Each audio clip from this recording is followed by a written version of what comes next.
صحت کے حوالے سے کہ اگر پی ٹی آئی کی حکومت آتی ہے اور مفت دوائیاں پنجاب کے اسپتالوں میں ختم کر دیتی ہے تو کون ذمہ دار ہے اس کا؟ تو اب جو ہے یہ جو سمجھتے ہیں کہ انتخابات جب ہوں گے اپریل میں تو ان کو اپنی کارکردگی کے جوابات دینے ہیں، کے پی میں بھی دینے ہیں اور پنجاب میں بھی دینے ہیں، اور کارکردگی کا ایک ہی لفظ ہے کہ تباہی ہے، اور جو رہی سی کسر تھی وہ کل کے واقعے نے پوری کر دی۔ سر جواب آپ کا کہ آپ نے جواب دینا ہے، اور مریم صاحبہ نکلی ہیں، اچھی بات ہے، میدان میں آئی ہیں، بھاگے نہیں، میدان میں آئیں، مقابلہ کریں۔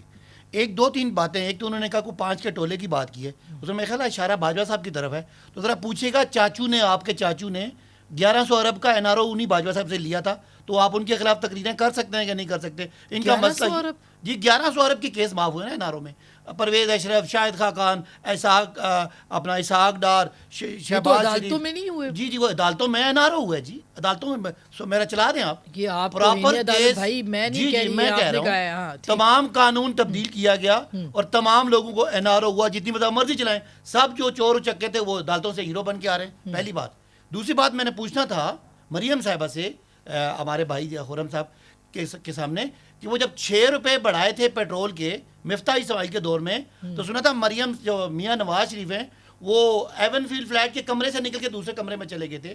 اب جب ان کے رشتہ دار اسحاق ڈار صاحب نے 35 روپے پیٹرول مہنگا کیا ہے، تو یہ تو نہیں کہ میاں صاحب نکل کے کہیں جنگل بیابانوں میں چلے گئے ہوں گے، تو لوگوں کو جواب دیں کہ جب آپ آئے تھے تو 16.7 ارب ڈالر کے ریزرو تھے، آج 3 کے رہ گئے۔ جب آپ تھے تو مہنگائی 12% تھی، آج جی خرم صاحب جواب دیں ذرا آپ۔ جب آپ تھے تو گروتھ 6 تھی، آج گروتھ منفی ہو گئی ہے۔ اچھا میں جواب لے لوں، سن لیں نا، میں کہہ رہا ہوں لوگوں کو بتائیں، کارکردگی یہ ہے کہ 9 مہینوں میں آپ نے صرف یہ کیا ہے کہ لوگوں کو جیلوں میں ڈالا ہے، جو توہین عدالت، عمران خان، توہین مذہب، توشہ خانہ، گھڑی چوری، یہ تو بات منیر صاحب نے کی نا، وہ میں منیر صاحب کی بات کا جواب دے دوں۔ منیر صاحب یہ کہہ رہے ہیں، سنیں نا مجھے موقع دیں، منیر صاحب یہ کہہ رہے ہیں کہ عمران خان کو سزا ہونی ہے، عمران خان اس طرح سمجھ نہیں آ رہی، دونوں کی بات نہیں سمجھ آ رہی۔ صداقت صاحب آپ نے سوال کر لیا نا جی، لیب کیوں نہیں ہے خیبر پختونخوا میں؟ فورنسک لیب کیوں نہیں ہے خیبر پختونخوا میں؟ ایک بھی نیا اسپتال کیوں نہیں بنا؟ گوجرا والا جا کے باہر پوچھو 35 روپے تک کی بنے ہیں، جو لوگ آپ کو بتائیں گے۔ اچھا لیکن جب آپ آئے تھے تو کیا کتنے کا پیٹرول تھا؟ ہم جب تھے تو ڈالر 172 کا تھا، آج 272 کا ہے۔ نہیں ہمارے دور میں سنیں، میں اپنا 189 ڈالر آپ نے چھوڑا تھا، پیٹرول کتنے کا تھا؟ سالوں میں آٹا تھا 55 روپے کا، اور 10 مہینوں میں 55 روپے کا اور مہنگا ہو گیا۔ ساری باتوں کا جواب ہم جی پیٹرول ہمارے دور میں 110 ڈالر کا تھا، آپ 85 کا ہے۔ دہشت گردی کا جواب دینا ہے، آپ نے اپریل میں تعلیم کا جواب دینا ہے، آپ نے انشاءاللہ ملتے ہیں میدان میں ملتے ہیں۔ میں یہ کہنا چاہتا ہوں کہ مجھے آپ نے جواب دینا ہے، مریم صاحب نے جواب دینا ہے، وہ کیا ہوا کہ ریزرو کہاں چلے گئے، کیا ہوا کہ دہشت گردی کیوں بڑھ گئی، وہ کیا ہوا کہ گروتھ کو کیا ہو گیا، یہ بات صحیح ہے، لیکن یہ ساری باتیں ہم کوئی مطلب 4 سال جو ہے ان کو مائنس بھی نہیں کر سکتے، وہ سوال تو آپ نے بھی پوچھنا ہے۔ ہاں کیسے دیا ہے، کیسے دیا ہے؟ جب ضمنی الیکشن لڑے تو ہم نے 35 میں سے 4 سال کے جواب آپ کو بھی دینا پڑے گا کہ 5 سال سے پہلے جب کہتا ہوں ہم حاضر ہیں جی، آپ میدان میں اور موجودہ حکومت کو بھی جواب دینا الیکشن سے نہ بھاگیں، اور عمران خان کو مائنس کرنے کے لیے آپ نے کیا کیا نہیں کیا، آپ نے توشہ خانہ بنایا، آپ ناکام ہو گئے، آپ نے آڈیو ویڈیو لیک کی، عمران خان پہ قتل کی کوشش کی، عمران خان سٹینڈنگ ٹال، بہت شکریہ۔ ابھی بھاگے نہیں، الیکشن لڑے۔ منیب آپ کچھ کہیں گے لاسٹ کمنٹ آپ کی طرف سے کہ یہ سیاست کس طرف جائے گی اور بیانیہ مریم صاحبہ کا جو ہے وہ کامیاب ہوگا کہ نہیں؟ دیکھیے مریم نواز شریف صاحبہ کو بڑی محنت کرنی پڑے گی ان کا ووٹر سپورٹر واپس لانے کے لیے۔ مسلم لیگ نون میں اگر میاں نواز شریف صاحب کا ریفلیکشن کسی میں آتا ہے تو وہ ان کی صاحبزادی میں ہے، اگر وہ اس کو ٹرن اراؤنڈ کر سکتی ہیں تو مسلم لیگ نون بڑی انٹرینچڈ رہی ہے پنجاب کے اندر، ٹھیک، بہت کچھ ہو سکتا ہے، ابھی تو وقت۔ ٹھیک، بہت بہت شکریہ۔ میرا خیال ہے کہ یہ سب سے اہم بات ہے کہ اب الیکشنز ہوں گے، اس میں پتہ چل جائے گا کہ کون کس کی کارکردگی ہے، وہ 4 سال بھی اور یہ 10 مہینے یا 11 مہینے جو بھی ہوں گے، یا جب تک یہ حکومت ہوگی اس کی بھی کارکردگی کا جواب دینا پڑے گا۔ اس میں یہی تو جمہوریت کا حسن ہے کہ لوگ جو ہے وہ کارکردگی پہ بات کرتے ہیں۔ گفتگو آپ نے سنی، فیصلہ آپ کا۔